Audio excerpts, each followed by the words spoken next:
Welcome to VSK business consultant. வணக்கம். Vijay Mouli, Chennai. VSK business consultant, business buying and selling. இதுக்கட நாங்கள் ஒருத்தர் பிஸ்னஸ் புதுசாக வாங்கணும், ஆல்ரெடி ரன்னிங் பிஸ்னஸ் வாங்கணும்னு நினச்சா அதுவும் ஹெல்ப் பண்ணுறோம். இல்லை ஒருத்தர் பிஸ்னஸ் சேல் பண்ணணும்னு நினைக்கிறாரு, அவங்களுக்கும் ஹெல்ப் பண்ணுவோம். புதுசாக இப்போ தான் ஸ்டார்ட்டே பண்ண போகிறீங்க பிஸ்னஸ் அப்படின்னா அவங்களுக்கும், நியூ ஆண்டர்ப்ரனருக்கும் அது ஹெல்ப் பண்ணலாம். இந்த பிஸ்னஸ் பையிங் அண்ட் செல்லிங்கில் ரொம்ப முக்கியமாக நம்ம தெரிஞ்சுக்க வேண்டியது என்னன்னா, ஃபஸ்ட்டு நம்ம என்ன பிஸ்னஸ் பண்ணணும் அப்படின்னு சொல்லி முதல்ல டிசைட் பண்ணணும். டிசைட் பண்ணப்புறம் அந்த கேட்டகரி ஆஃப் பிஸ்னஸ் நம்மளோட இன்வெஸ்ட்மெண்ட் நம்ம டிசைட் பண்ணியிருப்போம் இல்லையா, அந்த டிசைஷன் பண்ண மாதிரி பிஸ்னஸ் இருக்கா அப்படின்னு சொல்லி நம்ம டெசிஷன் பண்ணிக்கணும். யாரோ சொன்னாங்க அப்படின்றதுக்காக நம்ம அந்த பிஸ்னஸ் எடுத்து பண்ணக்கூடாது. நமக்கு பிஸ்னஸ்ஸு நம்மளால் செய்ய முடியும், நம்மளுக்கு இந்த பேஷன் இருக்குது, இந்த பிஸ்னஸில் ரொம்ப இன்ட்ரெஸ்டடு, நம்ம இதுக்கு இவ்வளோ பொட்டன்ஷியல் இந்த பிஸ்னஸ்க்கு இருக்குது, நல்ல க்ரோத் இருக்குது, ஃப்யூச்சரில் நல்லா டெவலப் பண்ணலாம் அப்படின்னா, அந்த நம்பிக்கையெல்லாம் உங்களுக்கு இருக்குது அப்படின்னா இந்த பிஸ்னஸ் ரன்னிங் பிஸ்னஸ் நம்ம வாங்கலாம் அப்படின்னு ஒரு டிசிஷனுக்கு வந்தீங்கன்னா அப்போ ரன்னிங் பிஸ்னஸ் வாங்கலாம். ரன்னிங் பிஸ்னஸ் வாங்கும்போது ரொம்ப கேர்ஃபுல்லாக பார்க்க வேண்டியது என்னன்னா, மினிமம் 1 இயர் பிஸ்னஸ் எப்படி போயிட்டுருக்கு. ஃபஸ்ட்டு 6 மந்த்ஸு பிஸ்னஸ் சேல்ஸ் எப்படி இருக்குது, நெக்ஸ்ட்டு 6 மந்த்ஸ் சேல்ஸ் எப்படி இருக்குது, இது ரெண்டுத்தையும் கம்பேர் பண்ணிக்கணும், ரெண்டாக பிரிச்சுக்கணும். 12 மந்த்ஸை 6 மந்த்ஸாக ரெண்டாக பிரிச்சுக்கணும். ஃபஸ்ட்டு 6 மந்த்ஸு பிஸ்னஸ் சேல் எப்படி இருக்குது, அடுத்த 6 மந்த்ஸில் மைனஸ் ஆகுதா, இன்க்ரீஸ் ஆகுதா, இல்லை ஸ்டேபிளாக அப்படியே அந்த 12 மந்த்ஸும் ஸ்டேபிளாக இருக்கா. அடுத்தது இந்த பிஸ்னஸ் நம்ம எடுத்து பண்ணணும் அப்படின்னா முதல்ல நம்ம புரிஞ்சுக்க வேண்டியது என்னன்னா, அந்த யார் சேல் பண்ணுறாங்களோ அவங்க இது வரைக்கும் எப்படி பிஸ்னஸ் பண்ணாங்க, கஸ்டமரோட ரேப்போ எப்படி இருக்குது, கஸ்டமர் டேட்டா பேஸ் எவ்வளோ வச்சுருக்காங்க, அவங்களுக்கு லைபிலிட்டிஸ் இருக்கா, அதெல்லாம் பார்க்கணும். ஏன் லைபிலிட்டிஸ் இருக்குதுன்னு பார்க்கணும் அப்படின்னா, நாளைக்கு நம்ம அதே இடத்துல பிஸ்னஸ் பண்ண போது நம்மளுக்கு ஒரு காம்ப்ளிகேஷன் வரக்கூடாது அந்த லைபிலிட்டினால். அதனால் பிஸ்னஸ் வாங்க போது தெளிவாக சேலு, பர்ச்சேஸு, அவங்களோட ஃபைனான்ஷியல் ஸ்டேட்மெண்ட்டு, பேலன்ஸ் ஷீட் ஒரு 1 இயர் நம்ம ஆடிட்டர் வச்சு கம்ப்ளீட்டாக தரோவாக செக் பண்ணிக்கணும். அதே மாதிரி ஸ்டாக் கரண்ட்டாக ரன்னிங்கில் இருக்க ஸ்டாக் எவ்வளோ இருக்குது, ஓல்டு ஸ்டாக் எவ்வளோ இருக்குது. ஓல்டு ஸ்டாக்குன்னா மோர் தென் 90 டேஸ்க்கு மேலே போயிடுச்சுனாலே அந்த ஸ்டாக் மூவ்மெண்ட் இல்லை அப்படின்னாலே நம்மளுக்கு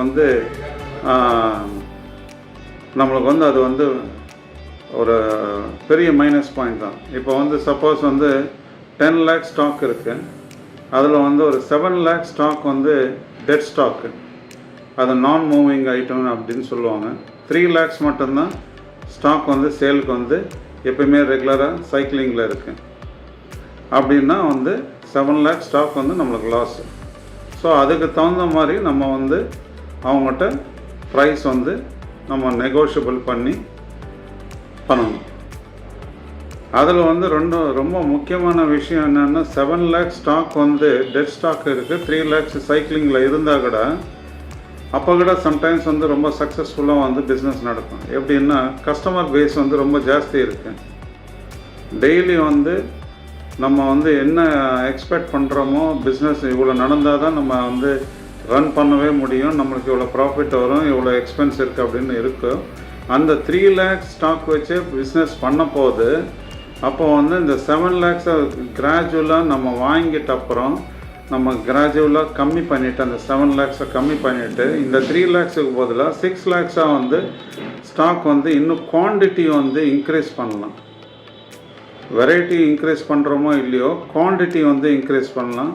அப்போ கஸ்டமருக்கு வந்து ஒரு கடையிலையோ இல்லை ஒரு சப்ளையரோ எப்போ போனாலும் எவ்வளோ கேட்டாலும் குவான்டிட்டி கொடுக்குறாங்க, எப்போ கேட்டாலும் வந்து ஸ்டாக் வந்து சப்ளை பண்ணுறாங்க அப்படின்னு ஒரு நம்பிக்கை வந்துடும். அதுதான் ரொம்ப முக்கியம். 1 பீஸ் கேட்டாலும் கிடைக்குது, 10 பீஸ் கேட்டாலும் கிடைக்குது, 100 பீஸ் கேட்டாலும் கிடைக்குது அப்படின்ற போது கஸ்டமருக்கு வந்து ரொம்ப நம்பிக்கை வந்துடும். ஆமாம், அல்டிமேட்டாக நம்மளோட கோலே வந்து கஸ்டமரை சாட்டிஸ்ஃபைட் பண்ணுறது தான். ஸோ இந்த கஸ்டமர் வந்து கேட்டு இல்லை அப்படின்றது ஒரு வாட்டி சொன்னால் வந்து ஓகே. ஆனால் ரிப்பீட்டாக கஸ்டமருக்கு இல்லைன்னு சொல்லிட்டிங்கன்னா பிஸ்னஸ் வந்து அது எவ்வளோ டிமாண்டபிள் ப்ராடக்டாக இருந்தால் கூட அது வந்து ரொம்ப ப்ராப்ளமேட்டிக் ஆகிடும், பிஸ்னஸே ப்ராப்ளமேட்டிக் ஆகிடும். ஸோ நமக்கு வந்து ரொம்ப ஃபோக்கஸ் பண்ண வேண்டியது எவ்ரி மந்த்து பர்ச்சேஸு, சேலு. நமக்கு இந்த போன மாதம் வந்து 1 lakh டெட் ஸ்டாக் இருக்குது. இந்த மந்த் வந்து எவ்வளோ இருக்குது, 80,000 வந்துச்சுன்னா டெட் ஸ்டாக்கு சூப்பர். அதுவே வந்து 1,25,000 டெட் ஸ்டாக் போயிடுச்சுன்னா அது வந்து பிஸ்னஸ் லாஸ். நீங்கள் நினைப்பீங்க ப்ராஃபிட் வந்து நம்மளுக்கு 2 லட்ச ரூபா ப்ராஃபிட் வந்திருக்கு. கிடையாது. அப்போது அந்த 2 lakhs ப்ராஃபிட்டில் வந்து 25,000 rupees வந்து மைனஸ் ஆயிடுச்சு. 1,75,000 தான் உங்களோட ப்ராஃபிட்டு. ஏன்னா 25,000 வந்து டெட் ஸ்டாக்கில் போயிடுச்சு. ஸோ மானிட்டர் பண்ண வேண்டியது எப்பயுமே 60 days ஸ்டாக் இருக்கலாம், அது தப்பே கிடையாது. 30 days ரொம்ப சூப்பரு, 60 days இருக்கலாம், 90 days கண்டிப்பாக இருக்கக்கூடாது. 90 days ஸ்டாக் இருந்தால் நம்மளுக்கு அதில் வர ப்ராஃபிட் வந்து அதில் இன்ட்ரெஸ்டே போயிடும். ஆமாம். ஸோ இதெல்லாம் வந்து கேல்குலேட் பண்ணி அவசரப்படாமல் ஒரு ஆடிட்டர் வச்சு ஒரு லீகலாக அட்வொகேட் வச்சு லீகலாக அந்தந்த பிஸ்னஸை வந்து பர்ச்சேஸ் பண்ணணும். இப்போது செல்லர் பாயிண்ட்லேருந்து நம்ம பார்ப்போம். செல்லர் பாயிண்ட்லேருந்து ஒரு பையர் வராரு. அவர் வந்து பையர் வந்து அப்படின்றது நம்ம ஜட்ஜ்மெண்ட் பண்ணுறதுக்கு முன்னாடி, நெகோஷியபிள் வந்து எல்லாம் பண்ணுறதுக்கு முன்னாடி இவருக்கு வந்து நம்ம நெகோஷியபிள் பண்ணுறோம் எல்லாமே சரி. ஆனால் அவுட்லைன் பாயிண்ட் மட்டும்தான் நம்ம டிஸ்கஸ் பண்ணோம். ஃபுல் பாயிண்ட் வந்து டிஸ்கஷனே பண்ணக்கூடாது. ஏன் அப்படின்னா இவர் ஒரிஜினல் பையராக இல்லையான்றது நமக்கு தெரியாது. ஒன்ஸ் டோக்கன் அட்வான்ஸ் வந்து அவங்க கொடுத்துருவாங்க. நான் இன்ட்ரெஸ்டடு, நான் வந்து இந்த பிஸ்னஸ் வாங்கிக்கிறேன் அப்படின்னு சொல்லி இன்ட்ரெஸ்டடு ஒரு அவுட்லைன் வந்து சொல்ல போது அவருக்கு இன்ட்ரெஸ்ட் வந்துச்சுன்னா நம்மளுக்கு டோக்கன் அட்வான்ஸ் கொடுப்பார். அப்போ தான் நம்ம வந்து கம்ப்ளீட் பிக்சரை வந்து ஓப்பன் டிரான்ஸ்பரண்ட்டாக சொல்லணும். ஆமாம், செல்லர் வந்து எப்பயுமே பையருக்கு டிரான்ஸ்பரண்ட்டாக சொல்ல போதான் அந்த பிஸ்னஸ் டிரான்சாக்ஷன் வந்து நடக்கும். அதே மாதிரி செல்லர் வந்து ரொம்ப திங்க் பண்ண வேண்டியது என்னென்னா உடனே வந்து 10 நாளுக்குள்ளே வந்து இந்த டிரான்சாக்ஷன் முடிஞ்சிடும்ன்றது வந்து தவறான இன்டென்ஷன். அது முடியாது. அது மினிமம் வந்து 1 month ஆகும், 1 monthக்கு மேலே கடை ஆகும். ஏன்னா சின்ன கடையாக இருந்தால் ஒரு 2 daysல டிசிஷன் பண்ணலாம். ஒரு பெரிய கடை இருக்குது, கிட்டத்தட்ட ஒரு 50 lakhs மேலே ஸ்டாக் வச்சுருக்காரு, கிட்டத்தட்ட ஒரு 20 years ரன் பண்ணுறாரு. ஸோ இதெல்லாம் அவங்க வந்து கேல்குலேட் பண்ணி பையர் வந்து இவ்வளோ நாள் வந்து ரன் பண்ணிகிட்ருக்காங்க, 50 lakhs ஸ்டாக் இருக்குது, ஏன் சடனாக இப்போ க்ளோஸ் பண்ணுறாங்க, ஏன் விற்கிறாங்க அப்படின்றது அவங்க ஒரு டிசிஷனுக்கு வந்து வரணும். ஆமாம், அவங்க வந்து அவங்க பார்ட்னர்ஸ் கூடயோ இல்லை வந்து அவங்க ஃபேமிலி கூடயோ டிஸ்கஷன் பண்ணிவிட்டு தான் அவங்க ஒரு டிசிஷனுக்கே வருவாங்க. ஓவர் நைட்டில் வந்து ஓகே அப்படின்னு மட்டும் சொல்ல மாட்டாங்க. ஆமாம், அதனால் நீங்கள் வந்து ஃபஸ்ட்டு வந்து என்ன ப்ரியாரிட்டி வந்து என்னவோ அது வந்து அவங்களுக்கு ஹைலைட் பண்ணால் போகிறோம். அதுக்கு மேலே ஹைலைட் பண்ணக்கூடாது. அந்த ஹைலைட்டிங்லேயே அவங்களுக்கு வந்து சாட்டிஸ்ஃபைடு அப்படின்னா மட்டும்தான் வந்து டோக்கன் கொடுப்பாங்க. டோக்கன் வந்து கொடுத்த அப்புறம்தான் அதுக்கப்புறம் வந்து அவங்க ஆடிட்டர் வருவாங்க. ஆடிட்டர் வந்தாங்கன்னா பேலன்ஸ் ஷீட் கேட்பாங்க, ப்ராஃபிட் அண்ட் லாஸ் கேட்பாங்க, அப்புறம் வந்து இது சேல்ஸ் ரிப்போர்ட் கேட்பாங்க, பர்ச்சேஸ் ரிப்போர்ட் கேட்பாங்க, கேஷ் ஃப்ளோ கேட்பாங்க, அப்புறம் அந்த கஸ்டமரோட வந்து டேட்டா பேஸ் கேட்பாங்க. இதெல்லாம் பார்த்துட்டு அப்புறம் தான் ரைட் வந்து இவங்க சொல்கிறதுக்கும் இந்த டேட்டாவுக்கும் கரெக்டாக இருக்குது அப்படின்னு ஒரு ஆடிட்டர் வந்து சர்டிஃபை பண்ண அப்புறம் தான் இந்த அதே மாதிரி இந்த ஸ்டாக் வந்து செக் பண்ணுறதுக்கு வந்து நீங்கள் 50 lakhs ஸ்டாக் சொல்கிறீங்க. ஆனால் 50 lakhs ஸ்டாக் வந்து இருக்கா இல்லையான்றது வந்து அவங்க சைட்லேருந்து, பையர் சைட்லேருந்து, ஒரு ஆடிட்டர் சைட்லேருந்து அவங்க வெரிஃபிகேஷனுக்கு வந்து யாராவது வந்து அனுப்புவாங்க. அது வந்து எல்லாம் செக் பண்ணிட்ட அப்புறம் தான், ஏன்னா நீங்கள் 50 lakhs சொல்கிறீங்க, அவர் ஸ்டாக் எடுக்க போது வந்து மேபி 40 lakhs தான் இருக்கும். ஸோ இது ரெண்டுத்துக்குமே வந்து மேட்ச் பண்ண அப்புறம் தான் வந்து ஒரு டிசிஷனுக்கே வர முடியும். அதனால் வந்து இது ஓவர் நைட்டில் நடக்காது. நான் சொல்கிறது வந்து மினிமம் 1 month, மேக்ஸிமம் 2 months கூட ஆகலாம். அதனால் வந்து நீங்கள் உடனே எல்லாம் டிரான்சாக்ஷன் முடியும்னு சொல்லி பண்ணாதீங்க. ஆமாம், அதில் வந்து முக்கியமாக சேல் பண்ண போகிறோம் அப்படின்னு ஒரு டிசிஷனுக்கு வந்தீங்கன்னா உங்கள் ஆடிட்டர்கிட்ட வந்து நீங்கள் டிஸ்கஷன் பண்ணி என்னென்ன பாயிண்ட்ஸ் வந்து நம்ம முதல்ல வந்து சொல்லலாம் அப்படின்றது மட்டும் வந்து டிஸ்கஷன் பண்ணிக்கோங்க. இல்லை டிஸ்கஷன் பண்ணலாம் உங்களுக்கே தெரியும்னா ஒரு முக்கியமான பாயிண்ட்ஸ் மட்டும் வந்து நீங்கள் நோட் பண்ணுங்கள். முதல்ல அந்த பாயிண்ட்ஸ் மட்டும் தான் சொல்லணும். அதர் பாயிண்ட்ஸ் எல்லாம் வந்து சொல்லாதீங்க. டோக்கன் வந்து வாங்கிட்டு எல்லாமே ஓகே அப்படின்னு நம்மளுக்கு வந்து சாட்டிஸ்ஃபைடு, இவங்க வந்து பர்ச்சேஸ் பண்ணுவாங்க அப்படின்னு உங்களுக்கு நம்பிக்கை வந்த அப்புறம் தான் அவங்க ஆடிட்டர் வந்து கூப்பிட்டாலோ இல்லை வந்து அவங்க லாயர் வந்தாலோ அதுக்கப்புறம் தான் மொத்த விஷயங்களும் ஒரு பிஸ்னஸோட டிரான்சாக்ஷன். இந்த 20 years நீங்கள் நடத்துகிறீங்க, இல்லை 10 years நடத்துகிறீங்க, இல்லை 5 years நடத்துகிறீங்க அப்படின்னா அந்த பிஸ்னஸ் பற்றியும் வந்து ஃபுல்லாக நீங்கள் அப்போ தான் வந்து பேசணும்.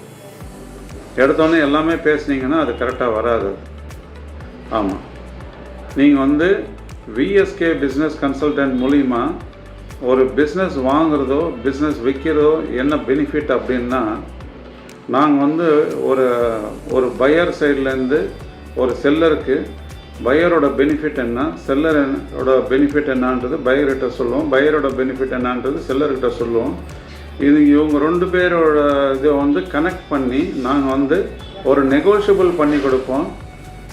எல்லாமே டிரான்சாக்ஷன் ஸ்டார்டிங்லேருந்து டிரான்சாக்ஷன் எண்டு வரைக்கும் இருந்து அவங்களுக்கு என்னென்னா வந்து ஹெல்ப் பண்ணணுமா, அக்கௌண்ட்ஸ் ஹெல்ப் பண்ணணுமோ, இல்லை வந்து ஒரு லீகலாக வந்து என்ன ஹெல்ப் பண்ணணுமோ, இல்லை பிஸ்னஸ் லைசன்ஸ் எல்லாம் எப்படி நேம் ட்ரான்ஸ்ஃபர் பண்ணுற ஹெல்ப்பு, எல்லா ஹெல்ப்புமே நாங்கள் பண்ணி கொடுப்போம். அதுதான் வந்து பெனிஃபிட். ஒரு இண்டிபெண்ட்டாக ஒரு பையர் வராரு அப்படின்னா அது வந்து உங்களுக்கு கம்யூனிகேஷன் எல்லாமே ப்ராப்ளம் வரும் உங்களுக்கு. அதனால் வந்துட்டு நீங்கள்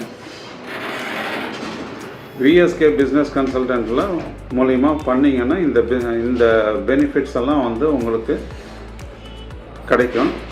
நான் வந்து விஎஸ்கே பிஸ்னஸ் கன்சல்டன்ட்டில் வந்து இப்போ தான் ரீசெண்டாக தான் நம்ம ஸ்டார்ட் பண்ணியிருக்கோம்.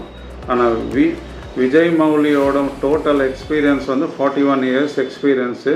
நான் வந்து ரீட்டைல் பிஸ்னஸில் இருந்திருக்கேன், ஹோல்சேலில் இருந்திருக்கேன், மேனுஃபேக்சரிங், டிஸ்ட்ரிபியூஷன், சர்வீஸில் இருந்திருக்கேன். ஸோ எல்லா கேட்டகரிலையுமே ஒரு 41 years எக்ஸ்பீரியன்ஸ் இருக்குது. ஒரு பிஸ்னஸ் வந்து எப்படி வந்து வாங்குறது இல்லை விற்கிறது அப்படின்றது, ஏன்னா அந்த ஹேண்ட்லிங்கும் நான் பண்ணியிருக்கேன். என்னோடய பிஸ்னஸே நான் வந்து ஒரு ஸ்டேஜுக்கு அப்புறம் நான் வந்து விற்றுருக்கேன், திருப்பியும் நான் பர்ச்சேஸ் பண்ணியிருக்கேன். ஸோ அதனால் எல்லா டிரான்சாக்ஷனும் பண்ணியிருக்கனால அந்த எக்ஸ்பீரியன்ஸ் இருக்குது. நீங்கள் வந்து ஒரு ஃப்ரீ கன்சல்டேஷன் வந்து நீங்கள் வந்து என்ன பிஸ்னஸ் வாங்கணும்னு நினைக்கிறீங்க, ஆல்ரெடி ரன் பண்ணிட்டு இருந்தீங்கன்னா அதே பிஸ்னஸ் தான் சேலுக்கு வருது அப்படின்னா நீங்கள் வந்து அந்த பர்ச்சேஸ் பண்ணணும்னு ஃபீல் பண்ணிங்கன்னா நம்ம கூட வந்து ஒரு ஃப்ரீ கன்சல்டேஷன் வந்து பண்ணுங்கள். நீங்கள் கேட்குற கொஸ்டின்ஸ் எல்லாத்துக்கும் நான் சாட்டிஸ்ஃபைடாக ஆன்சர் பண்ணேன்னா நீங்கள் அதுக்கப்புறம் நம்ம மூலிமா நீங்கள் வந்து கண்டினியூ பண்ணலாம். அதுக்கப்புறம் எப்படி பண்ணலாம் அப்படின்றது 2 பேரும் டிஸ்கஸ் பண்ணி ஒரு மியூச்சுவல் அண்டர்ஸ்டாண்டிங் எக்ரிமெண்ட் பண்ணிக்கலாம். பண்ணிக்கிட்ட அப்புறம் நம்ம வந்து கம்ப்ளீட்டாக அந்த பிஸ்னஸ் வந்து பர்ச்சேஸ் பண்ணலாம், இல்லை பிஸ்னஸ் சேல் பண்ணலாம். நீங்கள் வந்து என்னை காண்டாக்ட் பண்ணுறதுக்கோ இல்லை ஒரு மெசேஜ் பண்ணுறதுக்கு நம்பர் வந்து WhatsApp number 9840336999. Visit website www.vskbusinessconsultant.in. இந்த வெப்சைட்டில் வந்து நீங்கள் போய் வந்து பார்த்தீங்கன்னா நாங்கள் வந்து என்னென்னா வந்து கேட்டகரி பிஸ்னஸ் வந்து பண்ணிகிட்ருக்கோம், என்ன மாதிரியெல்லாம் வந்து பிஸ்னஸ்க்கு வந்து க்ரோத்துக்கு வந்து ஹெல்ப் பண்ணுறோம் அப்படின்றது உங்களுக்கு எல்லாமே புரியும். அதே மாதிரி நான் வந்து இந்த டிஸ்கிரிப்ஷனில் வந்து விஜய் மௌலியோட பயோகிராஃபியும் கொடுக்குறேன். ஏன்னா என்னை பற்றியும் உங்களுக்கு தெரிஞ்சால் தான் உங்களுக்கு வந்து ஒரு டீட்டெயில் வந்து கிளாரிட்டி கிடைக்கும். அதே மாதிரி வெப்சைட்டை வந்து விசிட் பண்ணி பார்க்கும்போது தான் என்னோடய அனுபவம் தெரியும். இந்த வெப்சைட்டில் நாங்கள் வந்து என்னென்ன கேட்டகரி, அதிலே ஃபார்ம் இருக்கும், ஒவ்வொரு கேட்டகரிக்கு ஃபார்ம் இருக்கும். உங்களோட ரெக்குவயர்மெண்ட்டுக்கு தகுந்த மாதிரி அந்த ஃபார்மில் சப்மிட் பண்ணுங்கள். கண்டிப்பாக உங்களை நான் காண்டாக்ட் பண்ணுறேன், நம்ம டிஸ்கஸ் பண்ணலாம். வாட்ஸ்அப்பில் மெசேஜ் பண்ணும்போது வாய்ஸ் மெசேஜ் பண்ணுங்கள், டெக்ஸ்ட் மெசேஜ் பண்ணுங்கள், தமிழில் பண்ணுங்கள், இங்கிலீஷில் பண்ணுங்கள். நீங்கள் வந்துட்டு ரொம்ப முக்கியமாக சப்ஸ்கிரைப் பண்ணுங்கள், ஃபாலோ பண்ணுங்கள்.